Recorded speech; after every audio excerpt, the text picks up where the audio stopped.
Hey, this is Arjun. I'm the CEO of doola.com. Doola is a business in a box, and we are a venture-backed startup that has successfully raised over $13 million from some of the world's best investors, including Y Combinator, HubSpot Ventures, Nexus Venture Partners, and notable angel investors like Cody Sanchez, Graham Stephan, Sahil Bloom, and more. Today, I want to talk to you about the story behind Doola. And this is a story that actually starts well more than 4 years ago, which is technically when Doola was officially started. But the story goes way back, and Doola would not be possible without my family, my early colleagues and mentors at the University of Pennsylvania, my first coaches and my first leads at Dropbox, and then ultimately every entrepreneur who has trusted Doola today, as well as the full team that is helping to build Doola. Story goes way back though. My family is actually originally from India, and they were born in India. They're both doctors. And they started to practice medicine in England, which is where I was actually born. As you can tell, I lost the accent. When I was 6 years old, my family actually decided to immigrate from England to America, to Boston.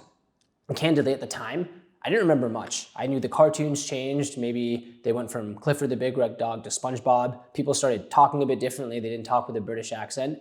But now when I asked my parents why they did it, they told me they did it for my brothers and I. But ultimately, they did it for this idea of American entrepreneurship and upwards mobility and the cultural mixing pot that is present in America that you can't find anywhere else in the world. That type of opportunity is so special to America, and as cheesy as it sounds, it really was this concept of the opportunity in America and the American dream. Funnily enough, today, that's exactly what Doola does. We're on this mission to help 1 billion entrepreneurs from all over the world not just start their dream business, but scale it too. From formation to bookkeeping and taxes, every step of the way, we want to have your back. So a founder can focus on what they do best while we handle the rest. But the truth is, I'd be lying if I said when I was 6, I was thinking about starting LLCs in bookkeeping and taxes. It's not the truth at all. I actually grew up in Boston. I was always into math and science, more of a math and science guy. And I ended up studying mathematics and statistics at the University of Pennsylvania in Philadelphia. When I was there, I was studying in the College of Arts and Sciences in the Wharton School of Business. I had this itch to go work at a tech company. Why? Because I heard about these tech companies, and I thought it'd be really cool to not just maybe follow the stock price and work in an investment bank, but actually influence the actual product that the company is building and put something out into the world that millions of people can use. So my first time in San Francisco was for an interview at this company called Dropbox. Second time was day one on the job. I got a job at this company, Dropbox. They were a cloud storage company. At Dropbox, I learned everything from scratch. My leads, my mentors, I learned SQL, I learned business analytics, I then switched over to the retention team, and I eventually became a product manager working for Dropbox for small businesses. And I kid you not, this is the wild thing about San Francisco. Where you live and the cities you're in really can open up your perspective. This is my commute to work. Every day, I would go down Market Street and I would pass the Uber office and then pass the Twitter office. And I would take a right on 2nd Street. And on 2nd Street, I would pass the LinkedIn office, and then seems like a new crop of startups popping up every day. Then on Brandon Street, which is where I worked, Dropbox was there, and Pinterest was there, and Airbnb was there. These massive companies. But the truth is, as I learned, these companies were just started by regular people.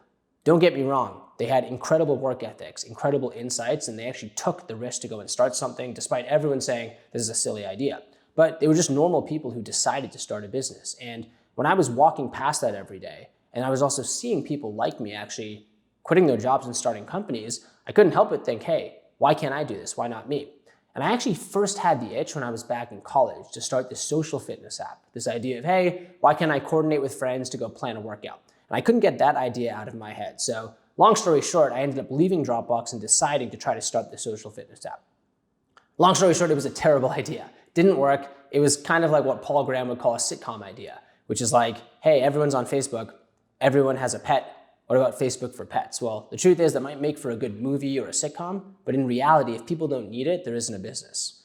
So I tried that social fitness app, it didn't work, tried a few other things, but actually eventually got into Y Combinator, which has a lower acceptance rate than most of the Ivy Leagues, got into Y Combinator with this idea, which was a video messaging app. So instead of going on a live Zoom call, imagine if you could post like a Snapchat story or an Instagram story to communicate with your team.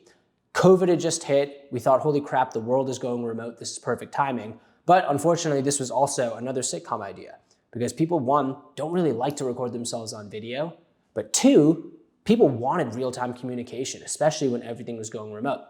So halfway through the YC batch, decided to shut the company down, pivot, and we had a new demo day coming up. And it was at this time when I realized, holy crap, we just failed as a company.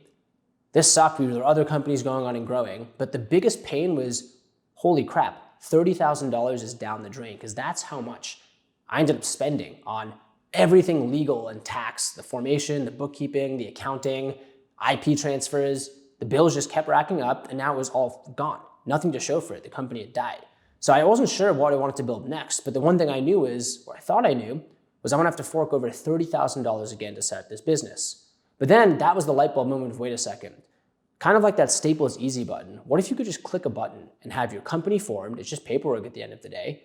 Have an EIN number from the IRS, get a business bank account, but then actually have your taxes and bookkeeping handled. Ultimately, as we've learned, taxes are not a tech problem, it's a data collection problem. If you can get everything at the beginning, you should be able to put everything together. And that was that idea for this one-stop shop or this business in a box. Fast forward to today, we in the Doola team have now helped over 10,000 entrepreneurs from over 175 countries, not just start an LLC, but scale it too by managing their bookkeeping and taxes. And we've seen loud and clear, talent truly is everywhere, but opportunity is not. And that's the goal with Doola, is that we can help anyone around the world.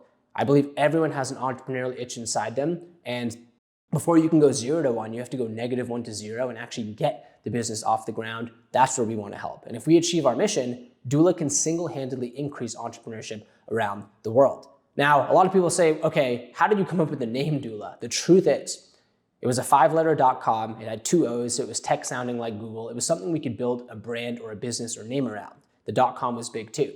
But the design agency that actually suggested it to us said, doula is kind of like a DOULA doula, someone who helps you raise and nurture a new child. And they said, hey, there's this idiom, your business is your baby. Doula is actually helping people who want to start a business, grow that baby. So you're helping them along the way with everything from the formation to the bookkeeping and the taxes. So that's how we came up with Doola. We now have a full product suite, formation, bookkeeping, and taxes. And the biggest thing that drives me with Doola, and this is what has made every single moment so impactful, is my biggest nightmare is just floating through life. I don't want to just float through life. Our time on earth is so short already. I want to actually leave a dent in the universe. I want to leave something that my grandkids can look back at, that when I'm no longer on this earth, people can look back at and say, whoa, that company, that thing had a huge impact. That's what drives me. And the beauty about Doola is I view it as this vehicle to leave this massive dent in the world, in the universe, where a company is this vehicle for growth. Some people say it's like a 4-year college degree in 4 months, but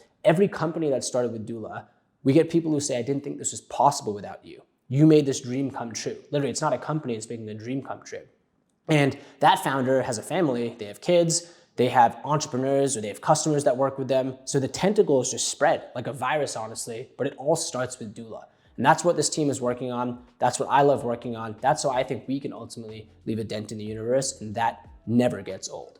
Thank you so much for watching the video, and we'll be releasing more content just like this, where I'll be giving you an unfiltered, behind the scenes look of what my life is like building and scaling Doola here in New York City, including the challenges the team faces on a daily basis, how we acquire customers, how we've raised funding, my favorite growth hacks, my morning routine, and more. So please like and subscribe to the channel. We'll be putting out content on the regular.